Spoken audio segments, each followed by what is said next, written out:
Hey, what's up everybody? So I'm going to show you today how I tie my flounder rig for when I go flounder fishing or fluke fishing, depending on what you call it. It's very simple, super easy, and for me personally this has landed me a lot more fish than using the regular bucktail method or spinner baits that a lot of people like to use. So hopefully you like it, hopefully it's informative to you, and hopefully it makes you catch more fish than you normally would. So let's get into the video, and if you like it, hit the like button, subscribe, leave comments if you want to see me do something else, or something else that I could do better, or let me know what kind of rigs you use and maybe I could tie those, or it'll help me out when I go fishing. Alright, thanks for watching, and here comes the video. Okay, so the first thing you're going to want to do is cut yourself off a piece of monofilament. I got a 50-pound test here just so it's a little easier to see. I still don't know how good it's going to be to see, but we're going to give it a go anyway. I got about 4 feet here. You probably won't need that much, but we'll get it started here. So what you're going to do is want to take and make a loop with your line on one end.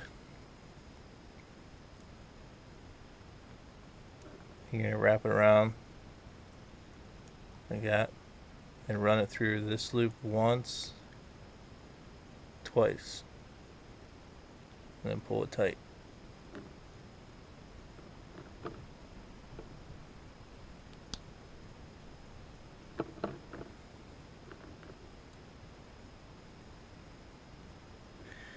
So that'll be the loop that attaches to your main line, whether it be monofilament or braid, and you'll have a swivel or angler's clip on the end of your, I use braid, so it'll be on the end of my braid. And all what you do is you would just connect this, and then that's how it would connect to your main line. And then you just trim this tag end off here.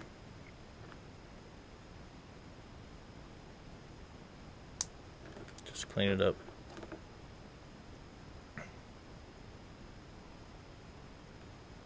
And what you're going to do is go to your other end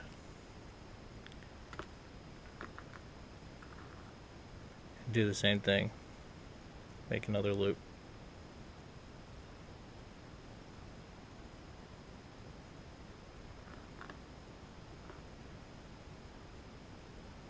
Just like that. Run it through once, twice, then pull it tight. The best thing to do when you're using this thick line is moisten it up.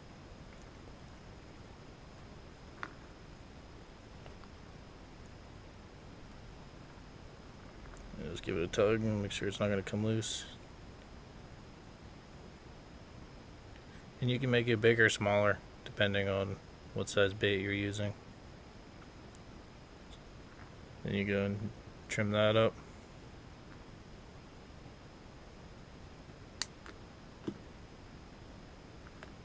And then I go about a foot to 18 inches.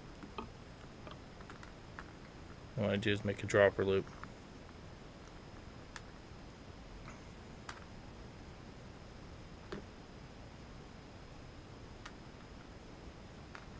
And same thing. Make that loop, wrap around once, twice, and just pull it tight. So then you have something looks like this. You got your bottom loop at the bottom of your line, then you got this loop right here. And what you're going to do is go up about 6 inches. So you got your dropper loop here. You go up about 6 inches, about here. Make another loop, small loop, like you did in the rest of them, just like that. You only run it through one time. Just like that. Like an overhand knot. But don't pull that tight yet. You don't want to pull that tight yet. Then you're going to take your weight. I use a 1 ounce when I go flounder fishing.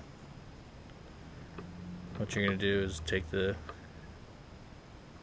line, run it through here, like that, and take this and go around your weight, like that. Pull it tight, it sits there. Then push this up.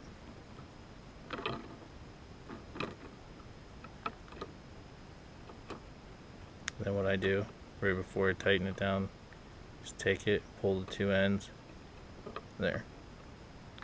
Now that weight will not go anywhere. So where we're at, we got where it connects to your main line.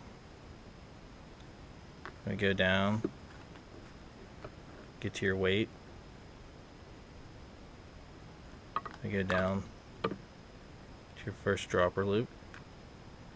And we go down to your bottom loop at the end of your line.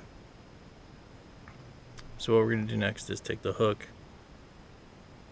You can use this hook or a treble hook. I'm going to do it with both to show you how I rig them both up. You're going to take your bottom loop, pinch it, and run it through. And then go around your hook, and then pull it tight. So this is what it should look like at the bottom of your line. Then what you do is take your bait, whatever bait you're using. I usually use Berkeley gulp, but I didn't want to waste my Berkeley gulp, so I'm just going to use a little rubber grub here. And you just run it around your hook.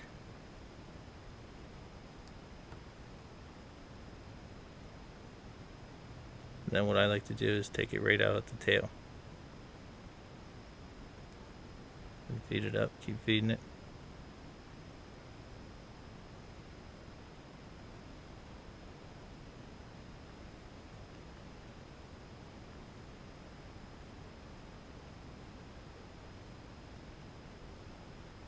That's it.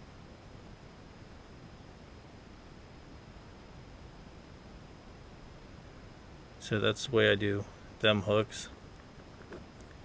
And then go up to our dropper loop here, and I'll show you how I do the treble hooks. What you'll need for this is a baiting needle where the eye is cut open. I mean, I'm sure you could take a bigger regular needle and then just snip the eye so you have a hole there.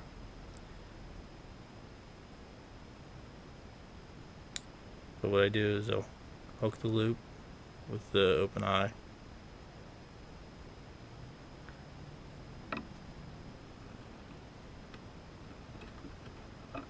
Just feed the needle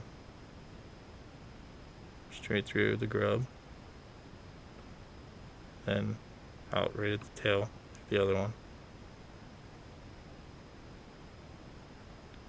Then you just feed it all the way up the needle, over top your line. Then you just pull your needle through, which will pull your line through.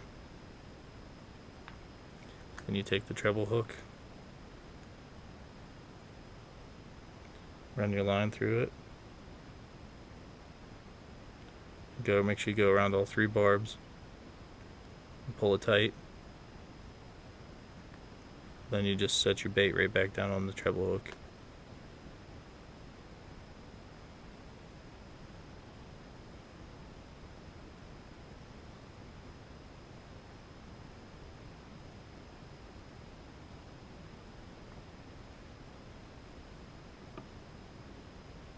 Now I'm using a bigger treble hook than I usually do, but it's just for the purpose of the video. That's why you get the big kink in the worm here. So we can straighten it out. There you go, it's a little bit better. But yeah, and then that's how I do it. So let's go over what we have here. So we got where we connect to the main line. in your loop. And you run down, get your 1 ounce sinker, run down to your first dropper loop where you have your treble hook.